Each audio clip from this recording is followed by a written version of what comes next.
चाहते क्या हैं? सिर्फ मैं ही नहीं, सरदार पटेल भी यही चाहते हैं कि हो सके तो संविधान में आरक्षण की बात ही हटा दी जाए। मेरे रहते संविधान से आरक्षण नहीं हटने वाला, चाहे आप कितना भी जोर लगा लें मुंशी जी। पर कोई रास्ता तो हो सकता है ना? हां, एक रास्ता है। मैं ही हट जाता हूं संविधान की ड्राफ्टिंग कमेटी से। अरे फिर आप लोग जैसा चाहें वैसा संविधान बना लीजिएगा।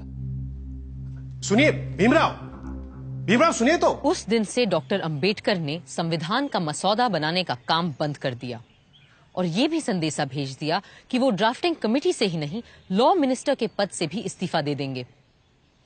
ऐसे गुणी, मेहनती और जिम्मेदार इंसान के जाने की आशंका से खलबली मच जाना लाजमी था। अब एक ही रास्ता सामने था और एक ही संकटमोचक।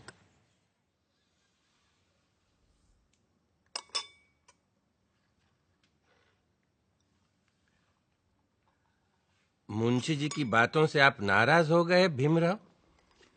लेकिन वो तो आपकी बात लेकर आए थे मेरे पास, इसीलिए मैंने कहा कि मैं ही ड्राफ्टिंग कमेटी से हट जाता हूं। आप तो जानते हैं, कांग्रेस क्या पूरे भारत में दूसरा और कोई है ही नहीं जो हमारे संविधान को आकार दे सके। खुद बापू भी यही कहा करते थे। लेकिन आप उनकी बात मानते कहां हैं पटेल जी? गांधी जी पिछड़ों को रिजर्वेशन देने की मेरी तजवीज से सहमत थे।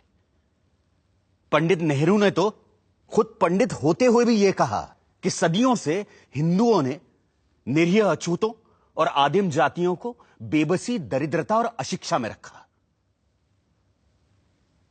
फिर अगर हमें उन्हें सबके साथ बराबर लाना है तो हमें उन्हें स्पेशल ट्रीटमेंट देना ही होगा। आपकी बात सही है, पर आप तो जानते हैं कि बड़े पदों पर हम मेरिट के आधार पर ही लोगों को ले पाएंगे। तो फिर क्लर्कों की नौकरी के लिए इतना बड़ा जोखिम उठाना? जोखिम? मुझे तो इसमें कोई खतरा नजर नहीं आता।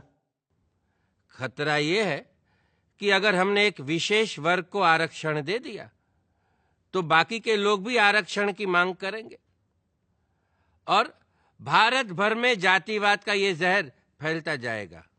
जहर तो हमने पिया है सदियों से और फिर भी हम जिंदा हैं। रीढ़ की हड्डी तोड़ डाली आप लोगों ने हमारी, फिर भी हम लोग खड़े हैं।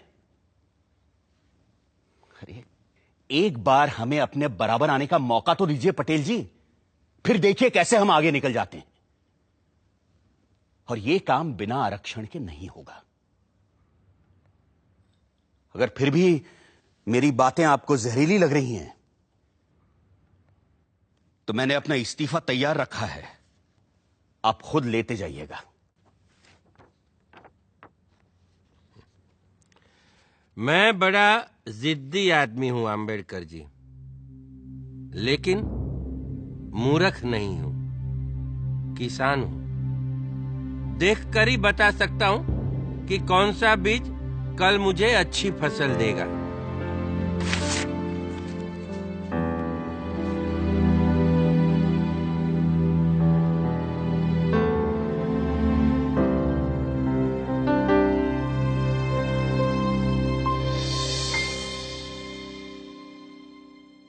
इस तरह